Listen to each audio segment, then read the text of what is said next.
Hello everyone, welcome to my channel. आज की video में हम एक न्यू टॉपिक समझेंगे, that is conjugation in paramecium. Student, सबसे पहले कुछ बातें तो पैरामीशियम के बारे में आप सबको मालूम है कि पैरामीशियम जो होते हैं ये प्रोटिस्ट होते हैं। इनकी बॉडी पे सीलिया मौजूद होता है, ठीक है, इंटायर बॉडी सरफेस पे, जो कि इनकी लोकोमोशन मूवमेंट वगैरह में हेल्प करता है। इसके अलावा पैरामीशियम जो है उसके पास 2 न्यूक्लियस मौजूद होते हैं।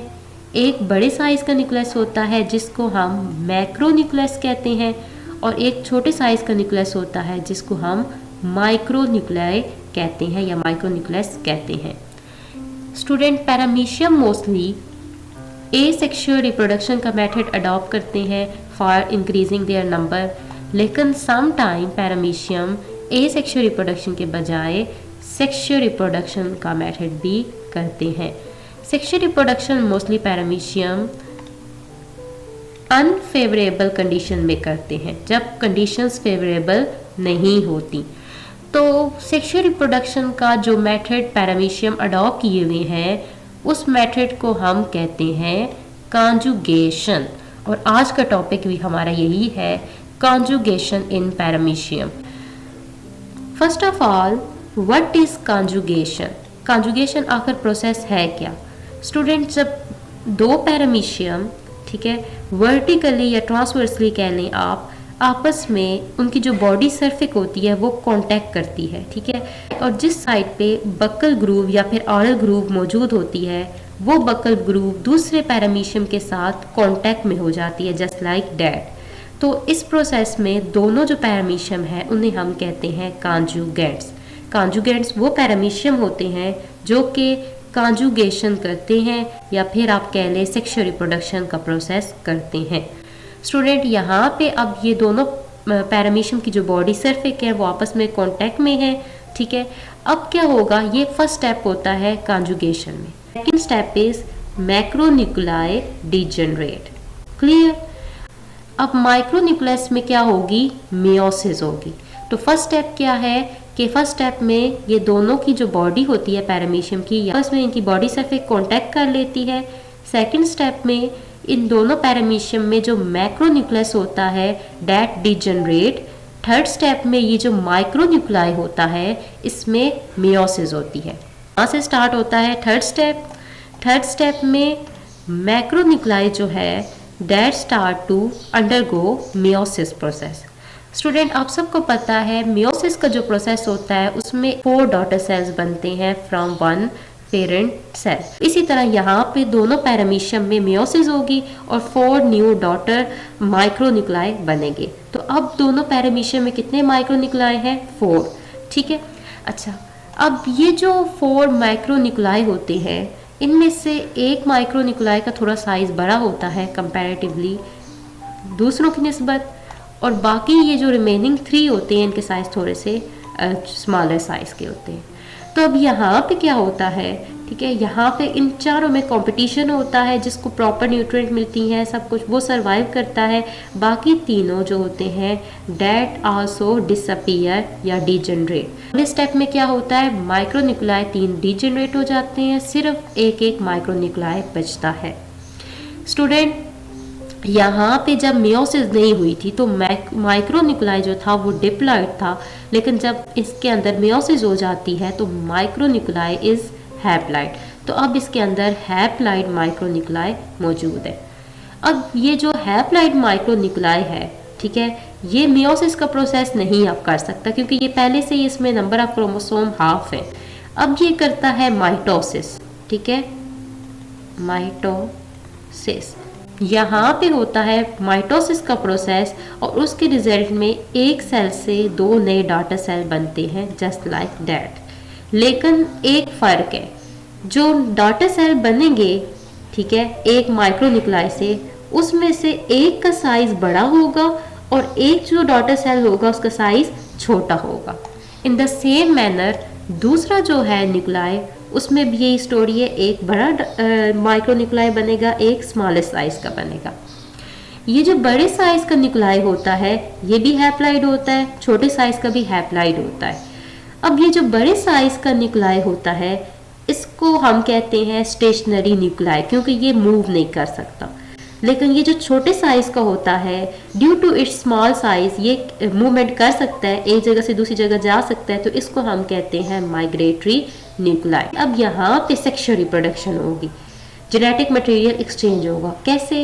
ये जो स्मॉलेस्ट साइज का न्यूक्लियाई है जिसको हम कह रहे हैं माइग्रेटरी न्यूक्लियाई, ये माइग्रेटरी न्यूक्लियाई जाएगा दूसरे पैरामीशियम के स्टेशनरी न्यूक्लियाई में।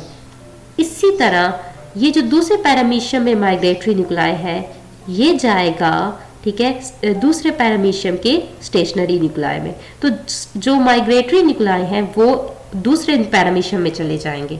यहाँ पे जो दो पैरामीशियम होते हैं ना, जब ये दोनों आपस में कांटेक्ट करते हैं अपनी बॉडी, तो इनके दरमियान यहाँ पे एक साइटोप्लाज्मिक ब्रिज बन जाता है, जिसकी मदद से न्यूक्लियस जो है वो एक बॉडी से दूसरी बॉडी में जा सकते हैं। यहाँ पे हम बना देते हैं। तो अब ये जो न्यूक्लियाई है ये यहाँ से, ठीक है, साइटोप्लाज्मिक ब्रिज की मदद से दूसरे न्यूक्लियस के पास चला जाता है। इसी तरह ये भी यहाँ पे। तो ये जो हैप्लाइड है, जब दूसरे हैप्लाइड के साथ फ्यूज होता है, दैट बिकम डिप्लाइड। इसी तरह ये भी हैप्लाइड है, ये भी हैप्लाइड, ये क्या हो जाता है? डिप्लाइड। यहाँ पे फर्टिलाइजेशन होती है और फर्टिलाइजेशन के रिजल्ट में क्या बन जाता है? जाइगोट बन जाता है। और इसमें दो जेनेटिक मटेरियल मिक्स हुए हुए हैं, तो इसी वजह से हम इसे एम्फीमिक्सिक भी कहते हैं। एंड अब यहाँ पे